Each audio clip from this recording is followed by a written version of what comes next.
መስፈርት ያስቀመጠው ለመፋታት ዝሙት ነው አልክ። ከዛ በኋላስ እንዴት ነው ፍርድ የሚያገኙት? እንዴት ነው ንብረታቸውን የሚካፈሉ ስትባል ቅድም ወዴት ነው የወሰድከው? ወደ ኢትዮጵያ ህገ መንግስት። እናንተ መመላለስ እንዳይሆን እንዲተዳደር ፈልገ ነው የሸሪዓ ህግ ምናምን እዛ እንዲገባ ፈልገ ነው ወይስ እንዴት ነው ወንድሜ? ታዲያ አይ ስለፈለኩ እኮ አይደለም። የኢትዮጵያ ህገ መንግስት እስከተቀበልክ ድረስ ሸሪዓ የማትቀበልበት ምንም ምክንያት እኮ የለም። አንድ ክርስቲያን ሴት መጣ እኔ የኢትዮጵያ ህገ መንግስት አልፈልገውም በሸሪዓ መዳኘት ፈልጋለሁ ብትል ትቃወማታለህ? ክርስትና ይቃወማታል እንዴ? ወደዛማ እምነታቸው ወደዛ ነው ካሉ ማንም ነፃ ፈቃድ አላቸው እኮ። እሺ በሌላው ቤተ እምነት ግን የሌለ ነፃነት እዚህ ጋር መኖሩን ነው የሚያሳየው እንጂ ይሄ ምንም እንትን አይደለም። ነፃነት እኮ አይደለም አንካሳነት እኮ ነው። ስለነቱማ እኛን ጠይቀን እንጂ ምን ነው እንዴ? አንዲት ሙስሊም መጣ በክርስትና ህግ ልዳኝ ማለት ትችላለች? አይችልም። እሱ በክርስትና ህግ ዳኛለሁ ብትል ራሱ ሺስ ክሬዚ። ዝሙት ካልሆነ በዚህ መንገድ ካልሆነ ከትዳር አትወጭም የምትባል ሴትዮ እኔ ግን በሸሪዓ ነው የምተዳደረው፣ ይሄኛው ህግ አላስፈለገኝም አሁን ላይ። ስለዚህ በክርስትና ህግ ዳኛለሁ ማለት ይሄ ከድጦ ወደ ማጡ የሚባል ነገር ነው። ገብቶሃል? በመጀመሪያ ደረጃ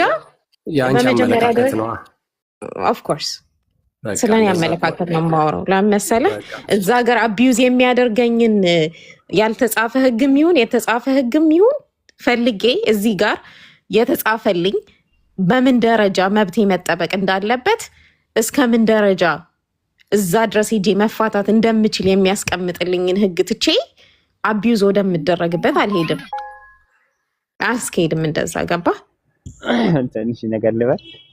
አንድ ነገር ጠይቋል ማለት በእስልምና አንዲት ሴት ወይም ወንድ በክርስትና ህግ ልተዳደር ቢል መተዳደር ይችላል ወይ? በመጀመሪያ ደረጃ ህግ የላችሁ።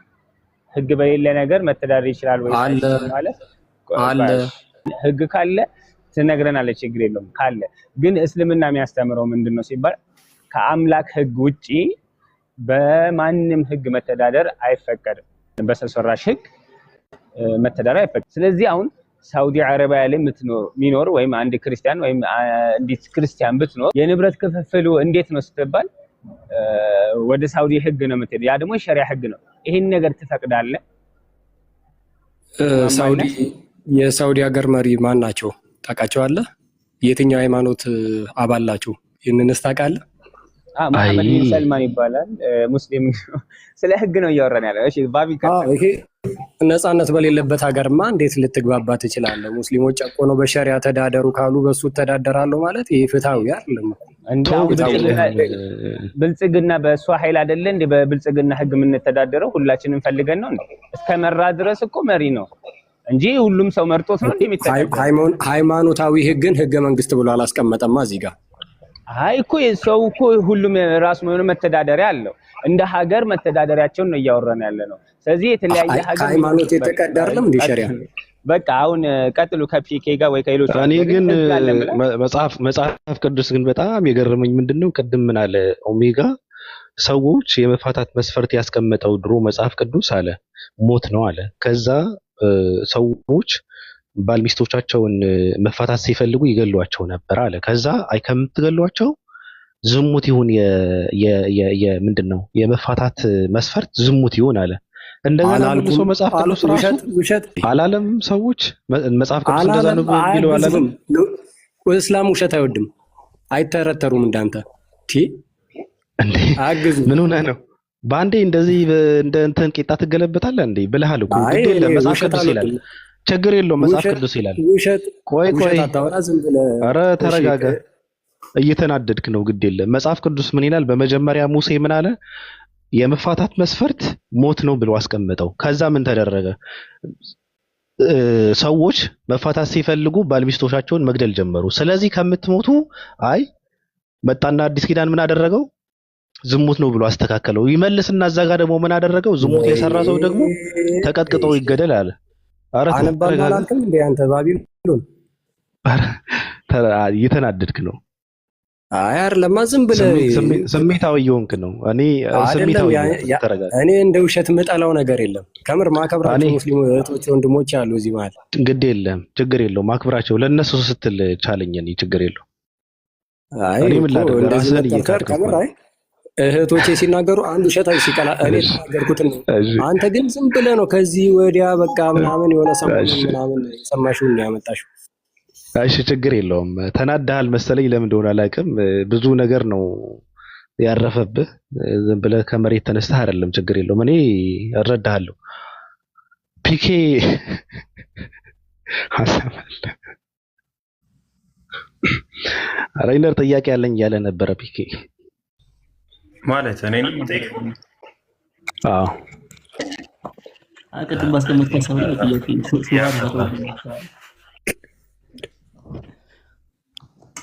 ያ አንድ ወንድ አንድ ሴት ምን አስቦ ነው ማግባት ያለበት? ስለ ምን ታገኛለሽ ብሎ ማግባት ያለበት? አልሰማሁም። ረያን ምን አልከኝ? አንድ እስልምና አሁን ቅድም ስታወራ እንደነበረው ማለት ነው የቤት ስራ ራሱ የመስራት ያስፈልጋል ማለትና የቤት ስራ የመስራትም የውጪንም ግዴታ የለባትም የማስተዳደርም ግዴታም የለባትም ብላልና ምንድነው ያለባት ግዴታ? ላይክ ምንድነው ጥቅሙ ለወንዱ ለሚያገባ ሰው? ሃይማኖታዊ ግዴታ የለባትም ማለት ግዴታ የለባትም ማለት አይደለም። አንዳንድ ህጎች አሉ ሞራሊቲ ግዴታ የሚሆኑ ነገሮች ያሉበት ማለት ነው።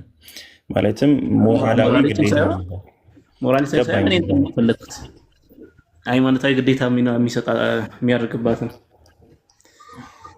ገባኝ፣ ሐሳብ ገብቶኛል። ሞራላዊ ግዴታ ሲባል ዝም ብሎ እንደዚህ ከሃይማኖቱ ጋር የማይገናኝ ምናምን ማለት አይደለም። ሸሪዓ ፍርድ ቤት ለምሳሌ ብትሄድና ሚስቴ እየሰራች አይደለም ምናምን ቢባል ከሞራላዊ ግዴታ አንጻር የሚበይኑት ብይን ይኖራል። ያ ብይን ማለት ነው። ያ ብይን ኢስላማዊ ብይን ይባላል። ግን ሃይማኖቱ ግን ለምሳሌ የሆነ በጣም የሆነ ልክ እንደ ትዳር ውስጥ እንዳሉ ሰዎች እሱ ያለበትን ያክል ግዴታ ሃይማኖታዊ ግዴታ ላይ ወይም ኢስላም በሐዲስም በቁርአንም በኩል ይህንን ነገር የማድረግ ግዴታ አለባት ብሎ አላስቀመጠም ነው። ትዳር ታዲያ ምንድን ነው ካልከኝ፣ ትዳር ትልቁ ነገር ቤተሰብ መመስረትና ከዝሙት መቆጠብ ነው። ለወንድ ልጅ በተለይ ከዝሙት መቆጠብ ያ ትልቁ ፓርት ነው። ገባ? የቻለ ያግባ ያልቻለ ይጹም የተባለውም ትልቁ ምክንያት ይሄ ነው፣ ስሜትን መቆጣጠር። ለዛ ነው ባለትዳር ባልና ሚስት ሆነው ብዙ ነገራቶች ከሚያደርጓቸው ነገራቶች በተጨማሪ ማለት ነው ትልቁ ኃጢአት የሚሆንባቸው ሴክሹዋል ኢንተርኮርስ ላይ ያለምንም ቅድመ ሁኔታ እምቢ ብለው የሚከለክሉ ከሆነ ነው። ለምን? ሙሉ ትዳርን የሚያፈርሰው ኬዝ እሱ ስለሆነ፣ በተለይ ለወንድ ልጅ ማለት ነው። አንድ ሰው ትዳር ውስጥ ገብቶ ሴክሹዋል ኢንተርኮርስ ላይ እምቢ ማለት መብት የለውም። እስከ እርግማን ድረስ ነው የሚደርሰው። መላእክቶች እስከ መራገም ድረስ ይደርሳሉ ያንን ሰው። ወንድ ልጅ እምቢ አይልም መወስለት ካልጀመረ በስተቀር ማለት ነው። ሴት ልጅ ደግሞ ያለምንም ምክንያት ማለትም ህመም ላይ ሳትሆን ቀርታ ወይ የወር አበባ ላይ ወይም ደግሞ በጣም ብዙ ምክንያቶች መነሳት ይችላሉ።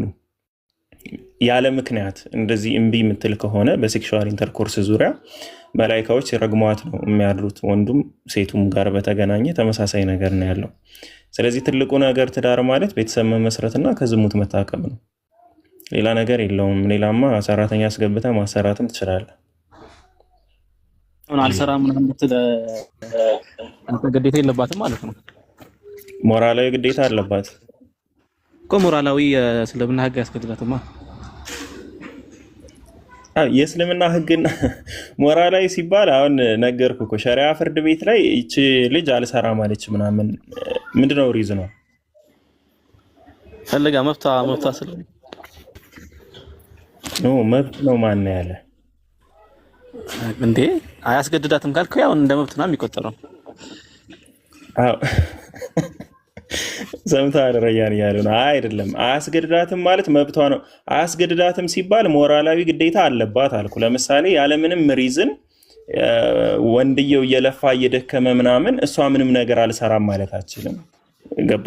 ለምን? ሞራላዊ ግዴታ ስላለባት። ያ ግዴታ ግን ልክ ወንዱ እንዳለበት ግዴታ ኃጢአት የእንትን ምናምን የሚባል ወይም እስከ ብዙ ነገራቶች ሊያደርስ የሚችል ግዴታ አይደለም ነው። ኦኬ እሺ በቃ አመሰግናለሁ። ጀዛከላህ ኸይር። ሰላም አለይኩም። ወአለይኩም ሰላም። አሁን ባነሳችሁት ላይ ቤት ውስጥ ያለውትን ስራዎች መስራት በሚለው ያው ቤት ውስጥ ስራ ሲባል ይሄ ልብስ ማጠብ፣ ምግብ ማብሰል የተለመዱ ነገራቶች ነው። እንደተባለው ሸሪዓን ላይ በሸሪዓ ደረጃ ይሄ ነገር በእነሱ ላይ ግዴታ ነው የሚል ነስ አልመጣም። ነስ ማለት ነው እና አብዛኞቹም ብዙ ዑለሞችም ይሄ ነገር ፈርድ አይደለም በእነሱ ላይ ግዴታ አይደለም ይላሉ። ግን አንድ የቁርአን አያ አለ፣ ሌሎችም የነብዩ ሰለላሁ ዐለይሂ ወሰለም ሐዲሶችም ብዙ ነገራቶች አሉ። ወአሺሩሁነ ቢልማዕሩፍ በመልካም ተናኗራቸው ይላል። ስለዚህ አንድ ቃይዳ አለ፣ መርሆ አለ በኡሱል ላይ የኡሱል ፊቅህ አስተምሮ ላይ ምን ቃይዳ አለ? በሸሪዓ በቁርአን በሐዲስ ሐድ ያልተደረገለት ማለትም ይሄ ነገር እንደዚህ ነው ያልተባለ ነገር በዑርፍ ወይም በተለምዶ አካባቢ ላይ በሚኖሩት ነገር የዛን ጊዜ ሐድ ይደረጋል። ማለትም ጥቅል ምንድነው? በሴቶች ላይ ከባሎቻቸው ጋር በመልካም መኗኗር ግዴታ አለባቸው። ስለዚህ መልካም መኗኗር የሚባለው ነገር ይሄ የባሎቻቸውን ልብስ ማጠብ፣ ለነሱ ምግብ ማብሰልን ይጨምራል ወይስ አይጨምርም የሚለው ነገር ላይ ከአካባቢ ወደ አካባቢ ሊለያይ ይችላል። ለምሳሌ አሁን ስፔሻሊ ብዙ ጊዜ ከተማ ላይ ይህንን ነገር የቤት ሰራተኛ ቀጥሮ በማሰራት የተለመደ ነገር ነው። የሚስትየው ግዴታ ነው ተብሎ ብዙ ጊዜ አይታሰብም። ባልየው ሰራተኛ ይቀጥርላታል። ከዛ ላሱን ነገር በብዛት ግን ስፔሻሊ በነብዩ ዘመን ጊዜ ብዙ ጊዜ እና በዛን ዘመን አሁንም በብዛት በገጠር ላይ ይህ ነገር ይህንን ኃላፊነት በተለምዶ እንደ ማህበረሰብ የሴቶች ኃላፊነት ተደርጎ ከባሎቻቸው ጋር በመልካም መኗኗር ተደርጎ ይቆጠራል። በዚህ ደረጃ የሚቆጠር ከሆነ በእነሱ ላይ ግዴታ ይሆናል ይሄ ነገር። ለዚህ ነው ነብዩ መሐመድ ሰለላሁ ዐለይሂ ወሰለም ሴቶቹን እንድናግዛቸው በቤቱ ስራ እንድናግዛቸው ያነሳሱናል። አግዟቸው በሚለው ንግግር ውስጥ የመጀመሪያው ኃላፊነት የነሱ እንደሆነ ያመለክታል። ምክንያቱም እኛ እንድናግዛቸው ነው እየተነገረን ያለው። ስለዚህ የነሱ ስራ ነው የሚለውን ነገር ያሰብ ግን በግዴታነት ነው የሚለውን እንደ ዑርፉ እንደ ተለምዶ ይለያያል ይላሉ። በደንብ እዩት። የነ ኢብኑ ባዝንም የሌሎችንም ፈትዋ ብታዩ ታሪፍ ነው። ግን በመሰረቱ ግን ቀጥተኛ ይሄ ነገር በእነሱ ላይ ግዴታ ነው የሚል ግልጽ የሆነ ማስረጃ የለም። እንደተባለው ከጥቅሉ ላይ ተንተርሶ የተለያየ አቋም ይወስዳሉ እና ብዙዎች ግን ግዴታ አይደለም የሚለውን ነገር ይወስዱታል። እስቲ ልጨምር ብዬ ነው ወላሂ። ባረከላሁ ፊኩም። ባቢ መውጣት ከፈለገ እንዳንይዘው የኛን ጉዳይ በደንብ ማውራት እንችላለን ሌላ ቦታ ባቢ ከያዝነ ይሄን ያክል እንትን ካለ አይ እስካሁን የያዘኝ ሰው የለም። ግን ቅዱስ ዲያ ለምንድን ነው ገብቶ ሰላም ያላለን? የገባ ሰው አለ እንዴ? አይ ለምን አልገባም ነው እንጂ ጃ በዚህ ሰዓት እኮ ወርክ ነው የሚሆነው፣ ጫጫታ ቦታ ምናምን ነው የሚሆነው ብዬ አስባለሁ። ብዙ ጊዜ እንደዛ ነበረ። እስኪ ካለ ቅድም ኮሜንት ላይ ያየሁት ነበር ሲሯሯጥ። አዎ ለዛ እኮ ነው።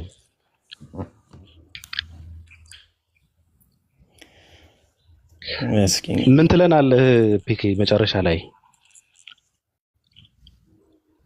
ማለት በምኑ ምን እላለሁ? ምንም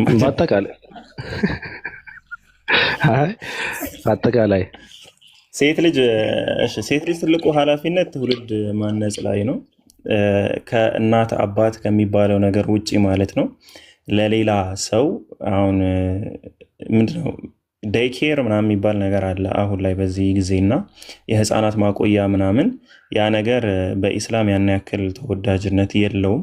ጭራሽ ይደገፋል የሚል እምነትም የለኝም። በጣም አስፈላጊ እስካልሆነ ድረስ ማለትም የሁለቱ መውጣት የሁለቱ ወጥቶ መስራት ላይክ እንደ ግዴታ የሚሆንበት አይነት የህይወት መስመር ላይ እስካልሆኑ ድረስ ማለት ነው። ልጆችን የማነጽ ልጆችን የማሳደግ ትልቁ ኃላፊነት የሚሰጠው በእናት በኩል ነው። አባት ልክ እንደ አባትነቱ ልጆቹን የሆነ የመቅጣት ስርዓት የማስያዝ እንደዛ አይነት ሁኔታ ነው እንጂ አብዛኛውም የፍቅር ሁኔታዎች አብዛኛው ማስተምህሮቶች አጠቃላይ በእናታቸው በኩል ነው ማግኘት ያለባቸው ማለት ነው። ልጆችና ትልቁ ትኩረት የሚሰጠው የሴት ልጅ ትዳር ውስጥ ካላት ሚና ውስጥ ትልቁ ትኩረት የሚሰጠው ልጆች ጋር ትውልድን ማነጽ ላይ ነው ባጭሩ። አባት የሚመጣበት የተወሰነ ሰዓት ሊኖር ይችላል። በዛ ሰዓት ላይ ስርዓት የማስያዝ ለልጆቹ ፍቅር የመስጠት ኃላፊነት ይኖርበታል። አብዛኛውም ጊዜ ማሳለፍ ግን ያለባቸው ከእናታቸው ጋር ነው። ትልቁን ፍቅር ማግኘት ያለባቸው እናቲቱም እንድታነጽ እንደ ግዴታ የሚቆጠርባት ልጆቿን ማሳደግ ላይ ነው። መመገብ ምናምን ሳይሆን በባህሪ በኩል የማሳደግ ኃላፊነት፣ በዲን በኩል የምታነጻቸው ይሄ የእናቲቱ ፓርት ነው በጣም በትልቁ። አሁን ላይ አብዛኛውም ፍች የሚበዛው የተበላሸ ትውልድ የሚመጣው ምናምን አብዛኛውም ሰው ወላጅ አይደለም የሚያሳድገው። እንደ ድሮም እኛ እንዳደግነውም ደግሞ ጎረቤትም አይደለም የሚያሳድገን፣ ጎረቤትም ቤትም አይደለም። አሁን ዝም ብሎ ሜዳ ላይ ነው የሚያድጉት። ጎረቤት መቆጣት ኢቨን አይፈቀድም በዚህ ዘመን በዚህ ትውልድ ማለት ነው። የሆነ ሰው ሲያጠፋ አይተው ምናምን ቢቆነጥጡት ወይ አባት ወይ ሌላ ሰው መጥቶ እንዴት ልጄን ትነካለህ? እንደዚህ አይነት ነገሮች ነው ያሉና ይሄ ግን በኢስላም ትልቁ ቦታ የሚሰጠው ነገር ነው። ልጆች ከእናትና ከአባታቸው ውጪ በሆነ አካል በሞግዚት ወይም ደግሞ ይሄ በተለይ ዴይኬር የሚባሉ ቦታዎች ላይ ማሳደግ ትውልድን ከመቅጨት አንጻር ትልቁን ኃላፊነት ይወስዳል ብዬ ነው የማስበው። በቃ ይሄን ነው የምናገረው። ሚስቱ ወደ ስራ ልኮ ራሱ ሞግዚት የሚሆን ወንድስ ፍርድ አለው እንዴ? ስለ እንደዚህ አይነት ወንዶች ያ ምን ቀሚስ ይልበስ ያማ ምን ነው እንደሆነ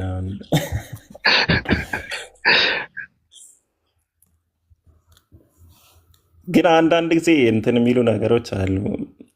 ኔቸር ደግሞ የሚወስናቸው ፓርቶች አሉ። በተፈጥሮ የሆርሞን መዛባት የሚያጋጥማቸው ሰዎች አሉና ወንድ ሆነው እንደ ሴት አክት የሚያደርጉ ሴት ሆነው እንደ ወንድ እንኳን እስኪያገቡ ድረስ ነው። ካገቡ በኋላ እንደዛ አይሆንም እና እዛ ላይ ትንሽ ሰሞኑን እየተቸገርንበት ያሉ ጉዳዮች እነዚህ ይመስሉኛል። ረያን ጥሩ ላይ ያለ ይመስለኛል። የሌሎችም ባላቅም እና አንድ ኮሜንት እየተጋጠመ ነውና ኩልኩም መስኡሉን አራየትኩም የሚለውን ሀዲስ አንሳልኝ እያለህ ነው። ወዴት ላንሳ? ወደ ላይ ላንሳው? አይ እሱን ነገር ሂድበት ይላል። ያው መግባት ፈልጓል። እንዲያው ኮሜንቱ ስላልታይ ያው ነው አሁን ያነሳው ውስጥ ነው ኩልኩም መስኡሉን አራየትኩም የሚለው ማለት ነው። ሁሉም ነገር በተሰጠው ኃላፊነት ላይ ተጠያቂ ነው የሚለው ነው። በቃ አብሮ የሚገባ ነገር ነው።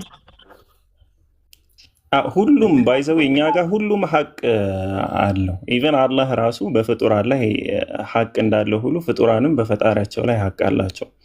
ሌላው ቢቀር ማለት ነው እንዲህ ሴት፣ ወንድ፣ ልጅ፣ አባት፣ ወላጅ ምናምን የሚለው ይቅርና ኢቨን አምላክ በፍጡራኖች ላይ ሀቅ እንዳለው ሁሉ ፍጥረታት ደግሞ በፈጣሪ ላይ ሀቅ አላቸው። ሀቅ የሌለው ምንም ነገር የለም። ሁሉም በሚሰሩት ስራ በሚያደርጉት ነገር በተሰጣቸው ኃላፊነት ላይ ተጠያቂዎች ናቸው፣ ይጠየቁበታል። እና ባቢ አመሰግናለሁ። ዛሬ በጠዋት ነው ያስነሳኝ። አሁን የመተኛ ሰዓት ነበር። ሁሌ እሰማለሁ ግን አላወራም ነበረ። እንትናን ግን ይቅርታ ብትጠይቀው መልካም ነው። ሬይነር በጣም አናደህ አባሳጭተህ ነው እንትን ያልከውና ሲያልፍለት ይመጣል።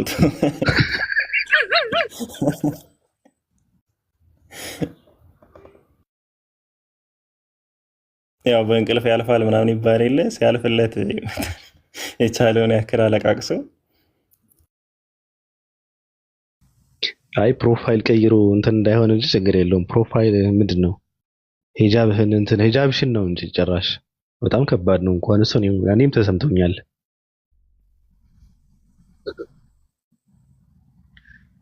ታቀሳስር የለ እንዴ? ኧረ ማቀሳሰር አይደለም፣ ተናደኩ የወጣው። በመጀመሪያ ተናዶ ነበር የገባው ሊጠይቅ ማለት ነው። ሽሮውን ማንከትከት አለበት ስትለው ግዴታ የለባትም ስትለው ሚስት ወጥ የመስራት ተናዱ ሚስቱ ወጥ ለማሰራት ገባና አንተ ደግሞ ምንድነው አስወልቀ እንትን አልከው። እስኪ መጀመሪያ ያግባት፣ አሁን ለወጡ ይደርሳል። ያግባ ነው ያግባት። ያግባት እስኪ። ያው የፈለጋት ነው መጀመሪያ ያሰባት ልጅ አለች መሰል ያግባትና ከዛ በኋላ እስኪ ከባድ ነው። ምግቡ ሰርታ ትጠብቀኛለች ብሎ ጥፍሯን እየበረች ስትጠብቀው በጣም ከባድ ነው። እሺ ባቢ ይህን ያክል ከረያን ጋር ካጣላህን በቂ ነው። እኔ ልውረድ እና እስኪ ልውጣ ደግሞ ዞር ዞር እንበል። ወንድ ልጅ ኃላፊነት አለበት፣ ስራ ግዴታው ነው። ዞር ዞር ብለን እንገናኛለን። ከዚህ በኋላ አለህ ነው ማለት በዚህ ሰዓት ነው ያለህ? አይ አልኖርም፣ ዝም ብዬ እረፍት ስለሆንኩ ነው የገባሁት እንጂ ብዙም አልኖርም። ስራ ትንሽ ከበድ ያለ ስራ ጀምሬያለሁ እና ለዛ ነው የምገባበት። ሰዓት አለ ልኖር እችላለሁ፣ ትንሽ ሰዓት አለኝ ግን ብዙ ጊዜ ካለፈ በኋላ ዩቲዩብ ላይ ስትሪም ስለሚያደርጉት እኔ ደግሞ አብዛኛውም ወንድሞችን ላይቭ ዩቲዩብ ላይ ነው የምከታተለው። ስራ በመሆን ሰዓት ኖርማሊ ኤርፎን ተጠቅሞ ለመከታተል ያ ስለሚቀል ማለት ነውና እስኪ ከተገጣጠምን ብቅ እላለሁ ምናምን፣ ካልሆነ ደግሞ ያው እንዳልኩ ሪከርድ እየሰማን እንኖራለን። እና መልካም ቀን ሁላችሁንም፣ አመሰግናለሁ። ኮኒ ከዚህ በፊት የሆነ ቤት ላይ አሪፍ ነገር ስታወሪ ሰምቼሻለሁ። አላህ ይጨምርልሽ፣ አላህ ኸይር ጀዛሽን ይክፈልሽ። ሰላም ዋሉ።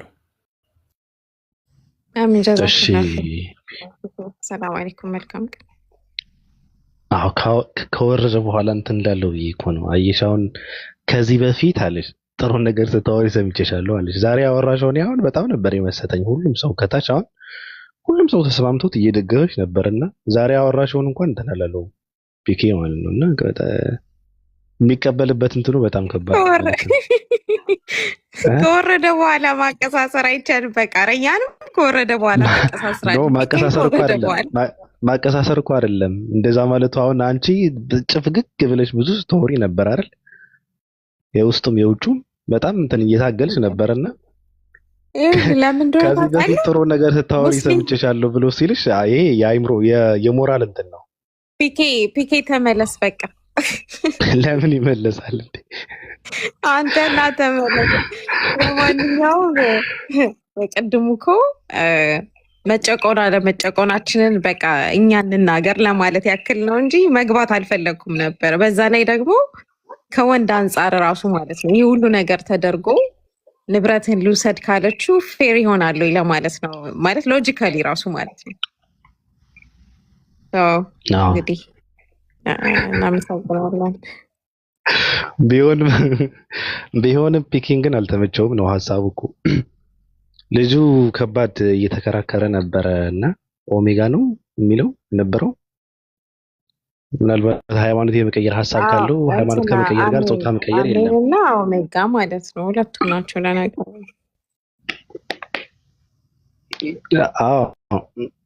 ምናልባት ወደ እስልምና መግባት ከፈለገ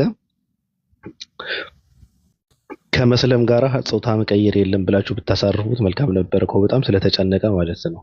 ሴቶች ላይ ብቻ ነው ሲጠይቅ የነበረው ሁላ ወደ ራሱ እንዳይዞርም እየተከላከለ ነበርና አይ ባቢ የሚገርመኝ ነገር ማለት ነው የሚኖረው ሰው ማለት ቆረቆርኝ አልተመቸኝም ካላለ ለምንድን ነው ሌላ ሰው መጥቶ እኔ ልቆርቆርልሽ የሚለኝ እኮ ነው። እኔ እኮ አልገባኝም።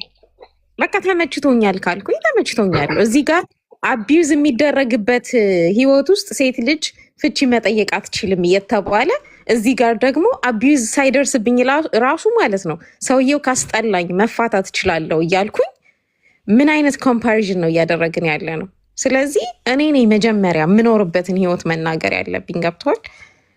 ለእኔ ተቆርቁሬልሻለሁ ሲል ለዛችኛዋ እህቱስ አቢዩዝ እየተደረገች ነገር ግን ዝሙት ካልሰራ ወይም ደግሞ ዝሙት ካልሰራች ፍቺ የለም የሚባልበት ውስጥ እየኖረች ሀውካም እንዴት ነው ኮምፔር ልናደርግ የምንችለው? ስለዚህ ፐርሰናሊ ራሱ ይሄ ሎጂካሊ አያስኬድም። ያልሰራችበትንም ብር ይዞ መሄዱም ዝሙት ካልሰራች መፋታት የለም ምናምን የሚለው አስገዳጅ ይመስላል። ይሄ ከባድ ነው። ደህና ነህ ባቢ? በጣም ረጅም ጊዜ እንኳን አገኘሁህ። ሁላችንም የመተኛ ሰዓታችን መሰለኝ። አዎ ራሴን ላጠፋ ነው። ምን ታደርጊዋለሽ? እሺ በሚቀጥለው ራስን ስታስነሳ እንገናኛለን ኢንሻአላህ። ሰላም። እሺ ኮኒ እናመሰግናለን ስለመጣሽ ስላወራሽ አመሰግናለሁ። ከታች ያላችሁ ሰዎችንም እንደዚህ ቤቴ ናፍቆኛል። ገባ እንዴ? ሞዴሬተር ራሱ እስካሁን ድረስ አለች። በጣም ገረመኝ። ስንገባ ነው የሚነሳው። የኮሜንት አርበኞችም ሁሉም አንተንም እንኳን አገኟችሁ። መልካም ቆይታ። እሺ ኮኒ እሺ። እኔ በጣም የከበደኝ ነገር በኦሜጋ ሐሳብ ግን እኔ አንዷ መጣ እኔ ተጋባንና ከዛ የመፋታቱ ነገር ይመጣል። ስንፋታ ግማሽ እንትኗን ይዛ ትሄዳለች። እዛ የሆነ ሰው መንገድ ላይ ቆይቶ ይህን ንብረት ይረከባታል፣ ይቀበላታል። ከዛ በኋላ በቃ ፏ ብለው ሁለታቸውን ይኖራሉ። አስባችሁታል? በኔ ብር ቤት ገዝተው መኪና ገዝተው ልጅ ወልደው ሲያሳድጉበት ይሄ ከዚህ በላይ እኮ በጣም ከባድ ነገር እኮ የለም። ብርህን ሌሎች ሰዎች ያገለገለችበትን የሚለው ባቢ ያገለገለችበትን ሳትወስድ ነው እንዴ የምትሄደው ይላል።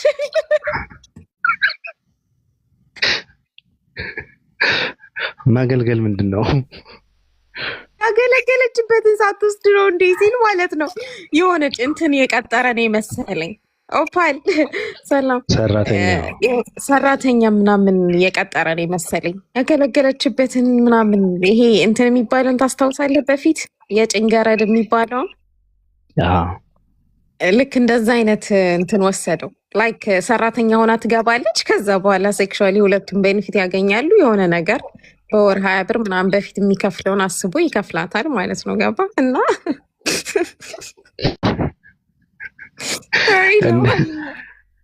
እንደ አንድ ኢትዮጵያዊ ወንድ ሆኖ ነው ነገሩን ሲያዩ የነበረው።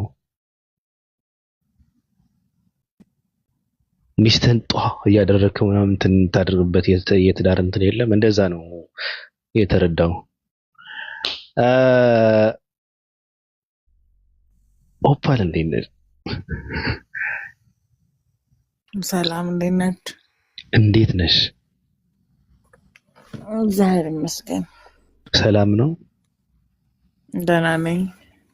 እኔ ምንም ሳላደርግልሽ የምታመሰግኝ ነገር እኮ ነው። በጣም ይገርመኝ። ምን አማራጭ አለን እንግዲህ የአምላካችንን ስም አጭበርበረህ ወሰድክ። ጨበርበርክ የሆንክ ሰውዬ። የፕሮፋይልሽ ነገር አዎ ሎሚታ ላይ አፕሊታ ማግጣበት ነው። ቺት እያደረገችበት ነው። ቺትም ቻትም እያደረገች ነው። ዚስ ታይም ላይ ብዙ ሰው ተመችቶታል። ይሄንላለች ያ ባናኔታይዝ ቺተር አፕሊታ ስትሮበሪታ ግን ታበዛዋለች። ስትሮበሪታ እንደውም ሀቢባ ቤት መቅረብ አለባት። ምንም ነው ደስ ያላለችኝ ብታይ ታሪኳን ልትናገር። ማንጎ መከራውን አይቶ ጥሮ ግሮ ድህነቱን አሸነፈ። ቢያንስ ከፎ ይሻላል እያለች ነበር። አንተናማ ግድል ያረግች እያወራን ነበረ። ለሱ ብራንድ ይፈጠርለት ነበራቸው ሀኖኔ ቤት። አሁን ስሙ ስለሚታወቅ ብራንድ ይፈጠርለትና ማኔጅ እያደረገ የሚያስተዳድረው። ከዛ እሱም በቃ ሁል ጊዜ እናንተም በሱ እያሳበባችሁ ገንዘብ አትቀበሉም፣ እሱም ፍሪደም ይኖረዋል እያለን እንደ ማንጎ ጥሮ ግሮ መለወጥ አለበት ለገለች። በውስጥ ሀናን ቤት መግባት ስለማችል እኮ ነው ገስት ላይ መኪና ገዝቶ ነው መኪና ገዝቶ ማንጎ አረ ድርጅት ከፈተ ብታይ ሀብታም ሆነ ምናምን። ስትሮበሪታ ግን በሄደችበት እየማገጠች ከአፕል ጋር ነበር የማገጠችው። አፕል ሂጅ ወደዛ ልክ እንዳንቺ እኔ ላይ እንደምታደርገው ማለት ነው። እኔ እኮ ለጋራ ጥቅማችን ነው በማገጥም እንዴ ሀገራችን ስንሄድ አፓርታማ እንዲኖረን ብዬ ነው። እስከ መቼ በሰው ሀገር? አሁንማ ኢራን እየተኮሰች ነው። አደጋ ላይ ነው ያለን ነው። ከባድ ነው።